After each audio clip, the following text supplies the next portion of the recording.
সমস্যা নাই ভিডিও করে দিয়ান। আজকে আমরা চট্টগ্রাম মহানগর ছাত্রদল আমরা আমাদের দেশ নায়ক তারেক রহমানের আপনার নির্দেশে আজকে আমরা চট্টগ্রাম মহানগর ছাত্রদল ঢাকায় মহাসমাবেশে যোগ দিয়েছি। আমাদের দাবি একটাই, এই অবৈধ সরকারের আর কোনো ধরনের নির্বাচন করতে দেওয়া হবে না। এদেশে জনগণের সরকার প্রতিষ্ঠিত হবে ইনশাল্লাহ আপসহীন দেশনেত্রী বেগম খালেদা জিয়া ও আমাদের নেতা আগামী দেশ নায়ক তারেক রহমানের নেতৃত্বে। পাশাপাশি আজকে তরুণ সমাজ, যুব সমাজ, ছাত্র সমাজ একতাবদ্ধ এবং বিভিন্ন পেশাজীবী সবাই একতাবদ্ধ দাবি একটাই, এ অবৈধ ফ্যাসিস্ট সরকারের অধীনে আর কোনো নির্বাচন নয়।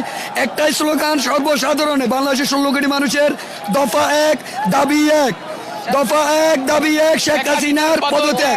এই লক্ষ্যে আমরা ইনশাল্লাহ সর্বোচ্চ আন্দোলন আমাদের জীবন বাজি রেখে আমরা আন্দোলন করে যাব এবং এই অবৈধ সরকারকে পতন না ঘটানো পর্যন্ত আমরা রাজপথে অবস্থান নেব বলে আমরা দৃঢ় প্রত্যয় করি।